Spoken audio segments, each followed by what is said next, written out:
এবং এই SIR election commission করছে, কিন্তু তাও বিজেপির একাধিক সমস্ত নেতাই তারা বলছেন যে কোনো হিন্দু ভোটারের নাম বাদ যেতে দেবো না। কিন্তু এই যে মতুয়াদের একটা অংশ, প্রত্যেকেই যারা উদ্বাস্তু, আমি যাদের কাছে শান্তনু ঠাকুরের সম্পর্কে আমার এখানে হয়তো আসবেন কিছুক্ষণ বাদেই কয়েকজন ব্যক্তি, তারা আমার কাছে ডকুমেন্টস দিয়েছিলেন যে গতবারে তখন সিএ এর অ্যাপ্লিকেশন যখন শুরু হলো, শান্তনু ঠাকুর কাউকে একটা দিয়ে একটা নাগরিকত্বও পাইয়ে দিয়েছিলেন নাকি একজনকে পরিবারের। কি হবে একজন পেলে? বাকিরা যারা এখানে ছিল তারা তো অনুপ্রবেশকারী তকমা লেগে গেল। আপনি শুনুন না, আপনি ধরুন আমার স্ত্রী আজকে ভারতের নাগরিক হয়ে গেলেন, আর সঙ্গে সঙ্গে এটার ইনএভিটেবল রেজাল্ট কি? আমি কি হয়ে গেলাম তার পরের দিন? বাড়ির বাকি লোকগুলো কি হয়ে গেল? আত্মীয় স্বজনরা কি হয়ে গেল? এই যে একটা কথা বলছি না, রিলেটিভের নাম, who is the relative, will determine, কে ঠিক করবে কে রিলেটিভ? ভয় পাওয়ার কারণ আছে, ঠিক যেমন ভয় দেখাবার কারণ আছে মমতা মোদি এদের, ঠিক তেমনি মানুষের এটাই ভয় পাওয়ার কারণ আছে। এবং এই এসআইআর এর কারণ আগে মানুষের সমস্যাকে আন্তরিকভাবে যদি রাজনৈতিক নেতারা সমাধান না করে তাদের রাজনীতির স্বার্থে, এবং আসলে এটাই হচ্ছে এই যে বলে না ভোট ব্যাংকের রাজনীতি, আরএসএস এর মূল সমস্যা হচ্ছে ওরা তো বলে যে এই ভোট ব্যাংকের রাজনীতি বাকিরা করে, আসলে কেউ করে না আরএসএস ছাড়া ভোট ব্যাংকের রাজনীতি আর কেউ করে না। আরএসএস মনে করে মানুষকে ভোট ব্যাংক, বাকিরা কেউ মনে করে না। আর আরএসএস এর যারা শাখা সংগঠন, রাজনৈতিক সংগঠন, রাজনৈতিক দল, যেমন বিজেপি যেমন তৃণমূল, তারা এগুলো বলে। এই আবহে এদেরকে এই হিন্দুত্বের সার্টিফিকেট নামক একটা কর্মসূচির মাধ্যমে এটাও বন্ধ হয়ে যাবে, কারণ মানুষ যদি এইটার মধ্যে ঢুকে যান টাকা কালেকশন হবে। এই যে 60,000 টাকায় বর্ডার, শুনেছো তো?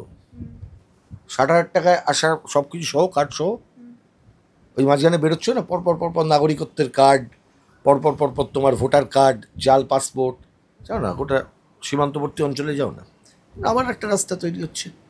মতুয়াদের সমস্যার সমাধানের বদলে মতুয়াদেরকে আরও বড় সমস্যার মধ্যে ফেলে দিচ্ছে তৃণমূল আর বিজেপির এই দৈরথ।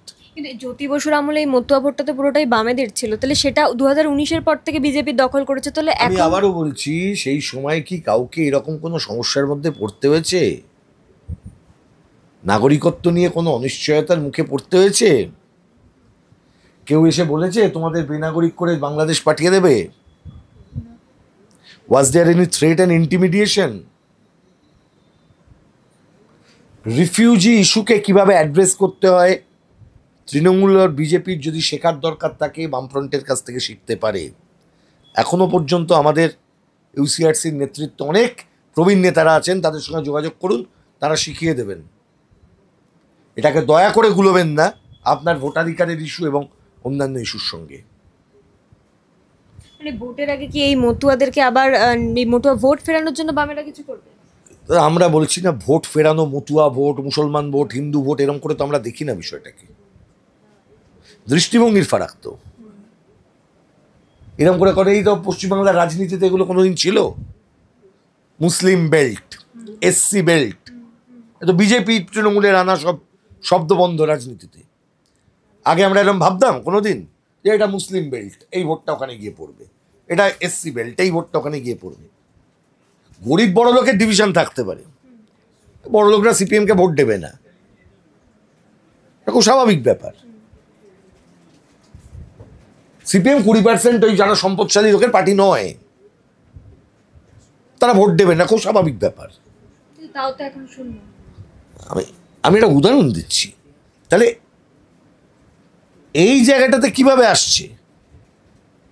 এটা রং দেখে, জাত দেখে, নাম দেখে তো বলছে না কোথাও, তার ক্ষমতা দেখে, তার সম্পদ দেখে সমাজে এই বিভাজন হচ্ছে। আর এখানে গুলিয়ে দেওয়া হচ্ছে কি এটা মুসলিম বেল্ট, এই মুসলমান থাকে, ওরা খুব ভয় পাবে, সন্ধ্যেবেলা ওখান দিয়ে যাওয়া যায় না, ছোটবেলা থেকে শোনেনি মুসলিম এলাকা, মুসলিম এলাকাটা। আমি বাঙালি, আমরা বাঙালি, ওরা মুসলমান। আরে ভাই আমিও বাংলায় কথা বলি, ও বাংলায় কথা বলে, শুনুনি? মধ্যবিত্ত বাঙালির মানসিকতার মধ্যেই জায়গাটা তো ঢুকেছিল, ঢুকে আছে। আমরা বাঙালি, ওরা মুসলমান, তাই না? ভাবছে না, ভেবে দেখছে না কাকে বাঙালি বলছে, কাকে মুসলমান বলছে, কোথায় ধর্ম আসবে, কোথায় ভাষা আসবে, কোথায় জাতি আসবে। এই যে কালকে সেদিনকে একটা ইডিয়েটের মতন কে একটা বলেছে না যে কি ওই রবীন্দ্রনাথের গান ঠিক আছে, বাংলাদেশের জাতীয় সঙ্গীত কেন গাইবে? আরে ওর আরএসএসটাকে নিষিদ্ধ করব। পশ্চিমবাংলায় আগামী দিনে যদি বামপন্থীদের শক্তি সংহত হয়, আরএসএস এর সমস্ত অ্যাক্টিভিটি এই বাংলায় নিষিদ্ধ করা হবে। ওই হাফ প্যান্ট করা প্যারেড আর পাড়ায় পাড়ায় গিয়ে হিন্দু মুসলমান দাঙ্গা করা, এটা বামপন্থীরা নিষিদ্ধ করবে। রবীন্দ্রনাথের গান কি এখন রাষ্ট্রদ্রোহী তকমা পেতে? আরে তো গুরু আছে, মমতা যার সাথে মিটিং করেছিল মনে পড়ছে না?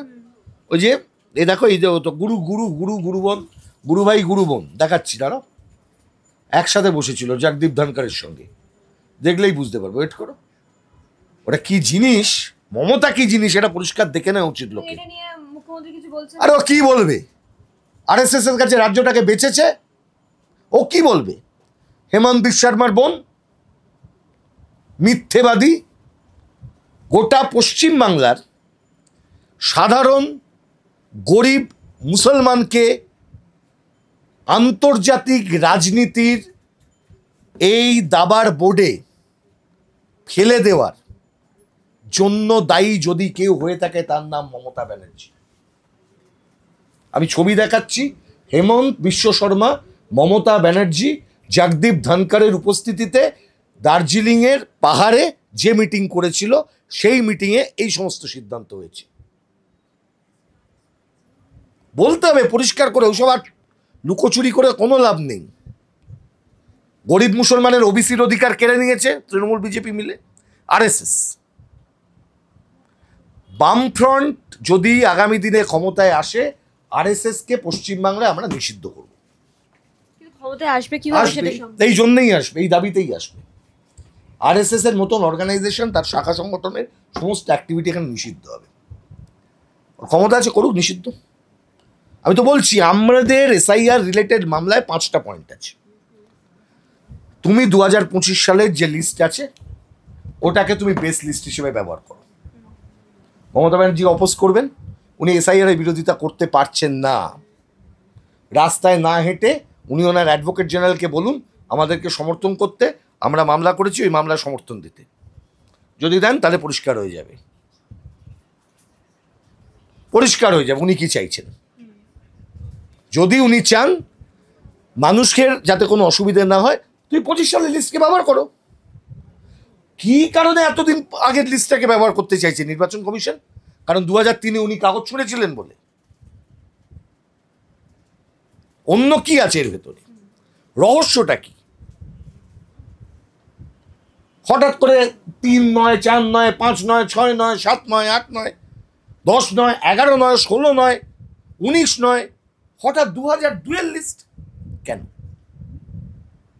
ভোটার তালিকা সংযোজনের কাজ তো প্রত্যেক বছরই হয়, নতুন নাম। শোনো ভাই, এসআইআর যদি এসআইআর এর মতো নির্বাচন কমিশন করতো, তাহলে আমাদের কোনো আপত্তির জায়গা থাকতো না। এখন নির্বাচন কমিশনটাও খুব সাধারণভাবে চলছে না তো। নির্বাচন কমিশনকেও তো দেখেছো, একজন বিরোধী দল নেতা লোকসভার, তার বক্তব্যের বিরোধিতা করে প্রেস কনফারেন্স করেছে। তুই কি বলবে বলো? তোমাকে শেষ যে কথাটা আমি বলছি, অত্যন্ত গুরুত্বপূর্ণ কথা, যাদেরকে মানুষ যদি সিএ ক্যাম্পে যায় কি ঘটবে এটা খুব শুনে রাখো। এবং মানুষকে এই ভয়টা পাওয়ার যদি প্রয়োজন থাকে তো ভয় পান, এই ভয় থেকে বেরিয়ে আসার চেষ্টা করুন। বিজেপির আরএসএস এর সিএ ক্যাম্পে যাবেন না, গিয়ে নাম নথিভুক্ত করাবেন না। এই শান্তনু ঠাকুর এইসব লোক আপনাদেরকে যে পথে হাঁটাচ্ছে, ওই যে বললাম, ওই একটা বাড়ির একজন মহিলা, তাই তিনি নাগরিক হলেন, তিনি যেই নাগরিক হলেন, বাড়ির বাকি লোকগুলো কি হয়ে গেল? ডি ভোটার্স নয়, ডাউটফুল সিটিজেন। তারপর আপনাকে কিন্তু তুলে নিয়ে গিয়ে ডিটেনশন ক্যাম্পে না নিয়ে যাক, আপাতত তো জেলখানায় যান, তারপর বুঝবেন। তাহলে বিজেপি কোথায় ফেলছে আপনাকে? বিজেপি কোথায় ফেলছে আপনাকে? ওই জন্যে কিছু না পেয়ে এখন ওইসব নিয়ে পড়েছে যে রবীন্দ্রনাথের গান গাওয়া যাবে না। তা কি গান গাইব? কি গাইতে হবে বলো? ওই কি বলে, একই নাড়া একই নাম। বাংলা যত মত তত পথের জায়গা। কেন এই এক নাড়া ফাড়া নয়, এখানে যত মত তত পথ, একই নাড়া একই নাম, আর যত মত তত পথ এক জায়গায় থাকে না। ওরা যা পারে করুক। আর ওই শ্রমিক ভট্টাচার্য যে কী বলবো, কি ক্ষমতা আছে নাকি শ্রমিক ভট্টাচার্য মোহন ভাগবতের ওপর কিছু করবার? মাঠার মাংস খাবে, এই ওই যে মজা মস্করা হচ্ছে, মানুষ মরছে, মানুষ পুড়ছে, ওরা মজা মস্করা করে বেড়াচ্ছে। বিজেপিকে থেকে কোনো আশা যাতে মানুষ না করেন, এবং আগামী দিনে যদি এসআইআর হয় তাহলে জানবেন যে এই বাংলার গরিব হিন্দু মানুষ, ওই আসামের ওই কত 12 লাখ, ওই রকম হাল এখানেও হতে চলেছে। কেউ বাঁচাতে আসবে না, আপনার পাশে কিন্তু কেউ থাকবে না। তাই দয়া করে নিজের ভালো নিজেরা বুঝুন, এই প্রক্রিয়ায় কোনোভাবেই ওই সিএ ক্যাম্পে গিয়ে নিজেদের নাম তুলবেন না। তারপর তো আমরা আছি সবাই মিলে, বাংলার বামপন্থীরা আছে, বাংলার নাগরিক সমাজের অংশ, তারা আস্তে আস্তে করে মনে করছেন তারা আগামী দিনে ভালো করবেন, তারা চেষ্টা করেন, ভুল বুঝতে পারছেন অনেকে কী হচ্ছে। বাঁচতে হবে তো নাকি, হিন্দু মুসলমান একসাথে বাঁচতে হবে, তবে আপনি বাংলাকে বাঁচাতে পারবেন, নইলে পারবেন না। দেখবেন রবীন্দ্রনাথের গান গাইতে, আজকে বলে রবীন্দ্রনাথের গান গাওয়া যাবে না, বাংলাদেশের জাতীয় সঙ্গীত, কালকে বলে রবীন্দ্রনাথের কবিতা পড়া যাবে না, তারপরে দেখবে যে বলবে যে তুমি আর বাংলাতে কথাও বলতে পারবে না। এই ভয়টার থেকে আমাদের মুক্ত করতে হবে মানুষকে, কনফিডেন্স বিল্ড আপ।